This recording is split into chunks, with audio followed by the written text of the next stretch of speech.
I could walk. But what if I ran?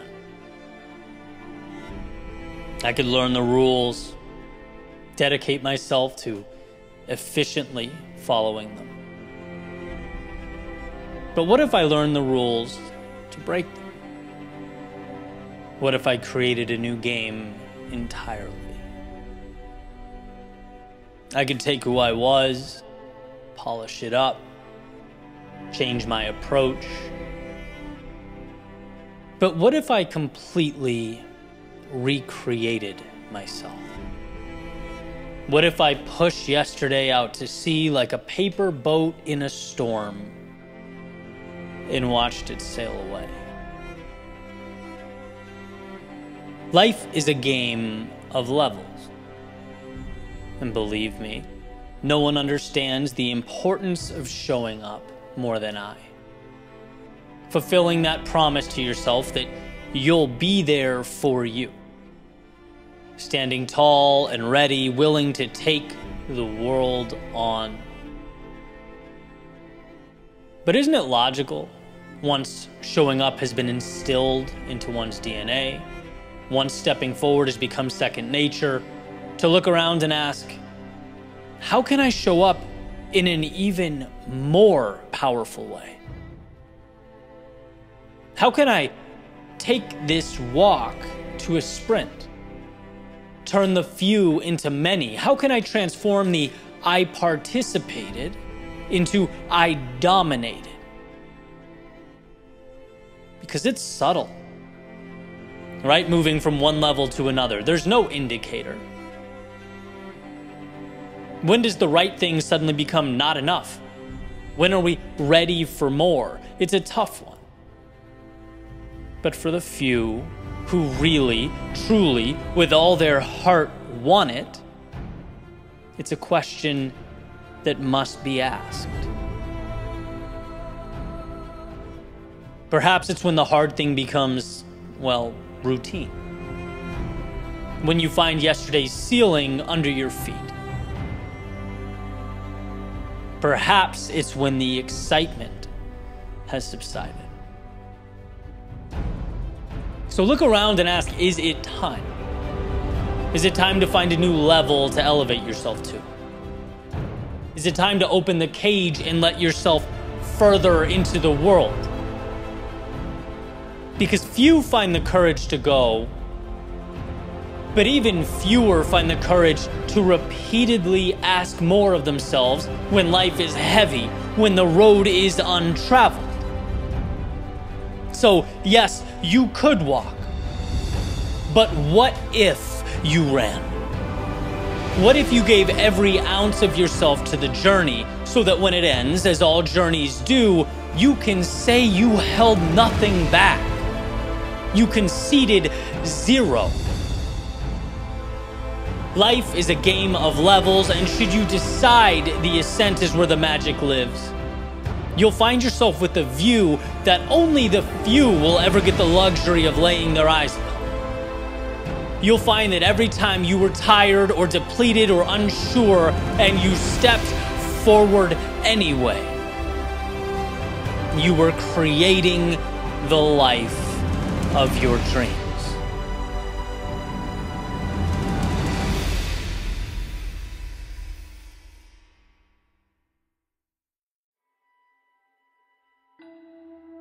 You can salvage the day.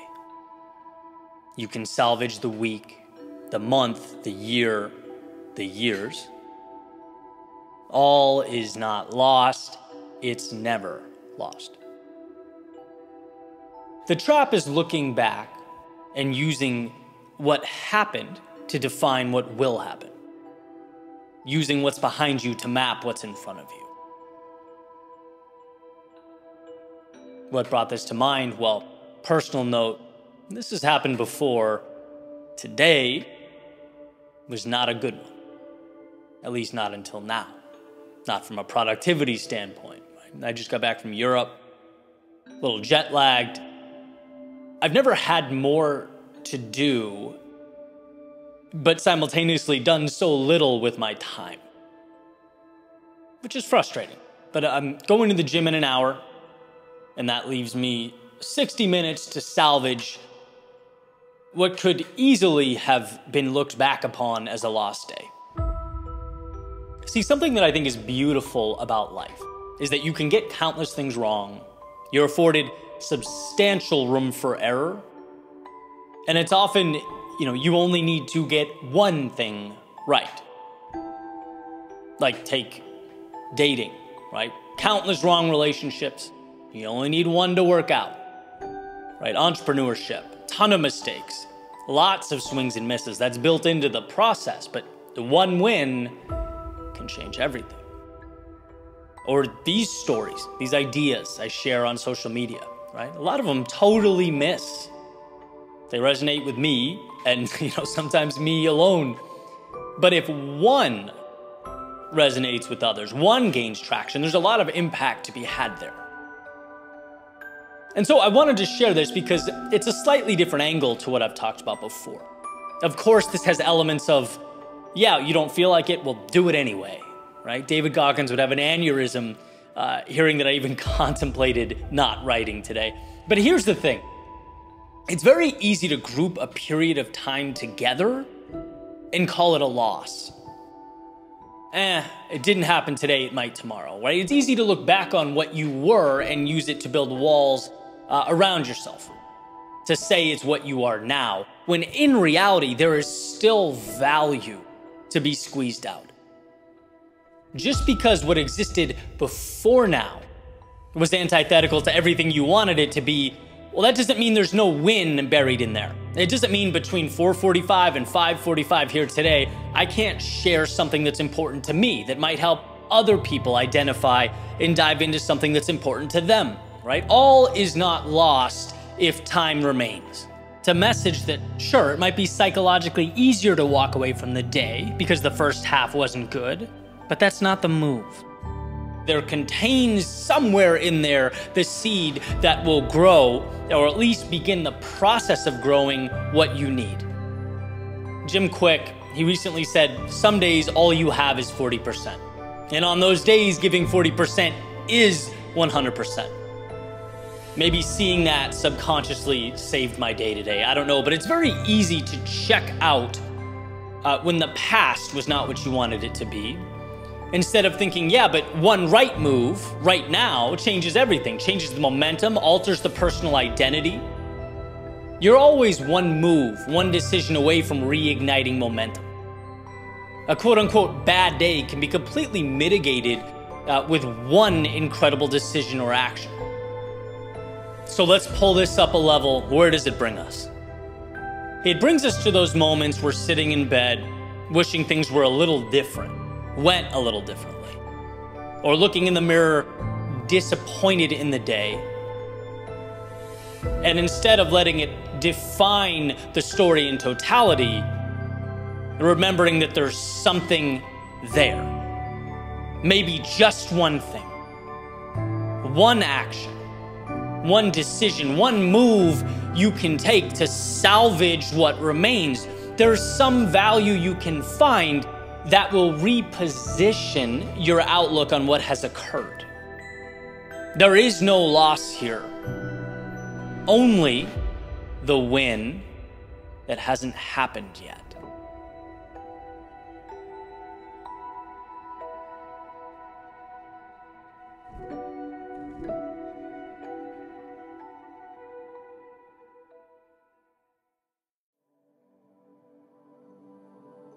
One of the more powerful realizations I've had, both in business and life overall, is that what we do to win today and what we do to position ourselves to win tomorrow, they're often very different things. And we've probably all experienced this in some capacity. We get sucked into the cycle of doing, becoming so task-oriented that we don't make time to step back and ask, which direction do I want this ship to go? Because sure, we have to keep it afloat, and we have to keep it afloat now. But also, we have to navigate. The ship's role isn't solely to float, right? It's a transportation mechanism, a vehicle. Where are we going? And so the question becomes, how do we balance the two? I came across an awesome book by Lee Benson called Your Most Important Number. And I'm about halfway through, but already finding a ton of value that I'll be sharing in the future, primarily around positioning your business for success. And one of the first things the book discusses is the difference between what Lee calls eating and dreaming. Eating being the things we need to do now, to take care of matters that are essential for today, the things that need to get done. So using the same metaphor, actions to keep that boat afloat. And then there's the dreaming, which is essentially doing things now that help position the organization for success in the future, down the road. It's asking, what can I do today that will ensure we are winning tomorrow? So boat metaphor, it's planning for storms that may arise later in the journey. It's analyzing the best destinations and charting the course. And here's what really struck me. Lee suggests, based on his consulting, that ideally leaders should be, I believe the number was 80% dreaming and 20% eating. So yeah, doing what has to be done today, obviously, but largely focused on positioning the organization and themselves for success in the days to come. And what he's found is that very often out in the world, that ratio is flipped. People are so consumed by the day-to-day that the future takes a back seat to the nuance and the quote-unquote putting out fires of the present moment. We're spending 80% of our time eating. Now, like most things, this is not one size fits all. Say frontline manager at a factory is not going to be 80% dreaming and 20% eating. Their task requirements are different. But the point remains, it's imperative that we, in some capacity, utilize our resources now to look ahead. I don't know if I've ever told this story, but I always joke around with my brother about it. When we were kids in Southern California, we'd have these basically battles on the beach, right? Where we'd go down to the hard sand right in front of the water, and we'd each build these little wall/fort type things, maybe 20 feet apart from each other. This is like emulating World War I type stuff. And then we'd make cannonballs out of sand and just throw the sand at each other, right? So in a way, this is a perfect metaphor because we would always be juggling, on one hand, building the fort that would protect us from the other person, so dreaming. And then on the other hand, I mean, those things hurt, right? We'd have to, in real time, be dodging incoming sand simultaneously to building that wall, right? So, the eating. And he's a bit younger than me, so admittedly, this wasn't really fair. But regardless, you know, he would get so consumed with throwing sand that his wall would be really cheaply made. At the beginning, I'd be trying to make this really solid base foundation, and he would just be pelting me with this stuff, and it was brutal. But as time went on, I'd build that wall higher and higher. Eventually, it would be lights out for him. He'd have nothing to hide behind. The young buck was doing, let's say, way less than 80% dreaming. And so I'm no longer building castles in the sand. But as Thoreau said, now I'm looking to build them in the air, seeking to bring things into life that are merely ideas and concepts in my head. And naturally, this prompted me to ask, well, what's my ratio now? Because it sure feels like I'm doing a lot of eating. It sure feels like I spend a lot of time every day, dodging Mikey P's incoming sand cannonballs, right? Things are going to be different tomorrow than they are today. And to truly win, we need to be asking ourselves, how do we build that bridge from the present to the future? How do we lay out stepping stones that will allow an evolution in what we're doing? And I'm thinking, if my day's 95% consumed with eating type tasks, then I need to figure things out here, right? Is it automate? Is it eliminate? Is it delegate? It's something, because the ship needs to be more effectively captained. And I love these epiphanies. Just a change in mindset that can completely redirect one's entire trajectory. And it's funny, I was having a conversation earlier today with a friend about scaling and impact and growth. Another person I love to throw ideas back and forth to.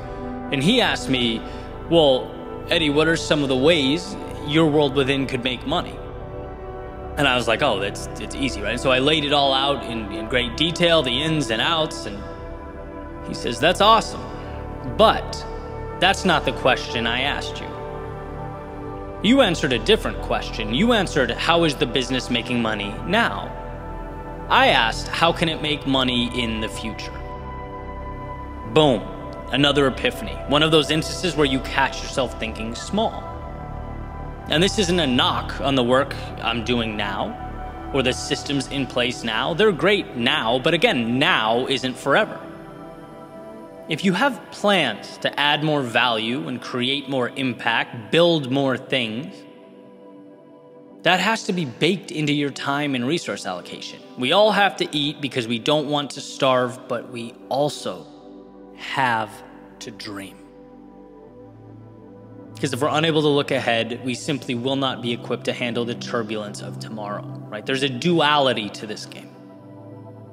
And I think the ratio with which we're juggling the two deserves consistent attention and examination. Now, yeah, life is seasonal. There are times where keeping that ship afloat takes everything we have. But it's understanding that that is a season and not the way things are. Dreaming allows us to start moving in the right direction, even if it's one small step at a time. Building today piece by piece, something we can stand on tomorrow, a staircase to the version 2.0 and 3.0 and 4.0. The future depends on what we do today, and so we must create space for that seed to grow. We must chart the course and captain the ship to the next horizon.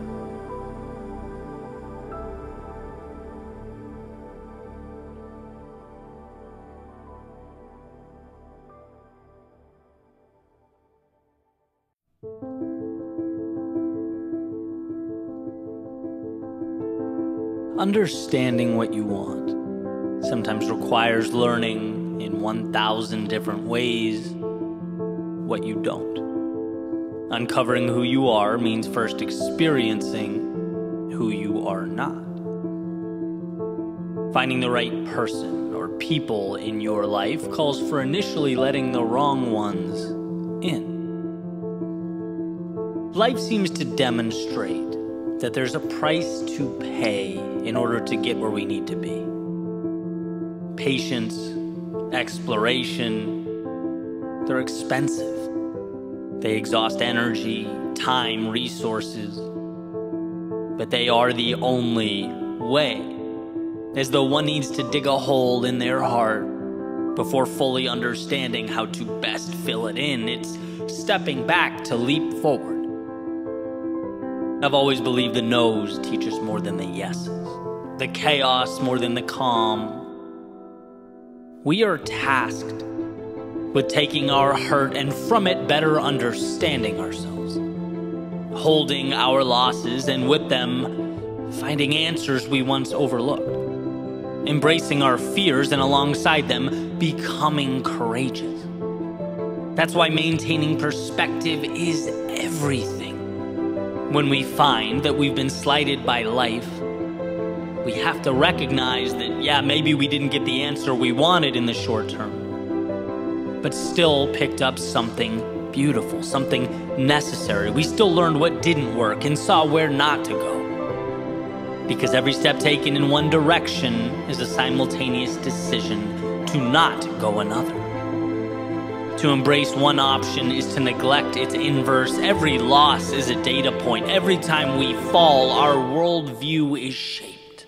And that's not just helpful, it's imperative. It's a brushstroke just as valuable as the ones derived from our successes, all culminating into one all-encompassing masterpiece. And I look back at the mistakes I made, The time spent learning where I shouldn't be, the days with people who didn't lift me up, and I'm incredibly thankful for them. They brought me clarity. Like marble being slowly chiseled away, piece by piece, they have left an understanding, a self-identity that takes shape one day at a time. So as we make our way through life, let's not fail to see the value in these short-term misfortunes. For in many ways, we are fortunate to have them. Perhaps the value lags. Maybe you don't see why the mistakes saved your life while you were making them. But they are contributing to the building up of a greater you. They are mitigating the noise and lighting up the path. So hold your head up high. And not just for the sake of doing so, but because you had the courage to step out into a world that you knew would at times bring you to your knees. Hold your head up high because every time you stood back up, you made a statement. You declared that you wouldn't let discomfort and obstacles deter you, but rather shape you. You were willing to learn where not to go in exchange for the privilege of taking your road. Through the haze, across the war-torn ground beyond the hills, and toward a distant horizon, your horizon.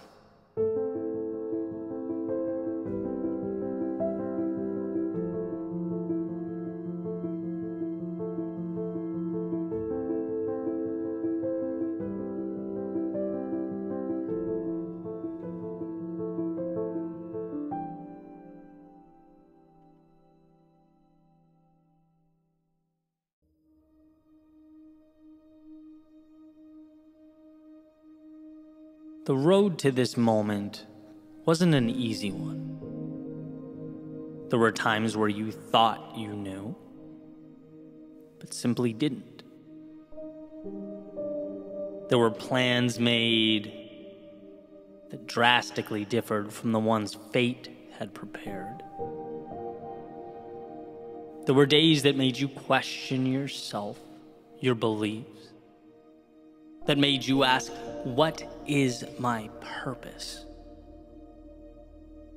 Look, to live is to have felt these things, asked these questions, to have seen firsthand the discrepancy between what we draw up and how life unfolds. And I think about this discrepancy often. The swings and misses, they hurt. You know, that quick shiver you feel down your spine when thinking about the wrong turns made. The tugging at your heartstrings when reflecting back on things said, or perhaps worse, left unsaid. It's easy to get lost in that feedback loop, letting the past dictate the present, letting yesterday define today. But here's what I've come to see as the truth. To experience the things that make life beautiful, we have to be vulnerable in a way we otherwise wouldn't. Open ourselves up to an unknown that, we could have skipped altogether if we really wanted to. All that pain, all that hurt the past provided could very easily be the reason you shut down, the reason you play small. That hell you walked through could be your justification for never stepping out into the chaos of life again. That would, at first glance, appear to make sense. Seem ideal, even. But that pain could also be the reason you look around you and say, after all that, after experiencing everything life threw at me, I'm still here. And as I stand here now, I'm looking out at an array of possibility that is infinite. I'm equipped, with an understanding and a worldview that was once foreign to me. I'm armed with a perspective that has changed my life for the better. By stepping out into the often dangerous, brutal, unforgiving world, I have elevated myself. And that has made all the difference.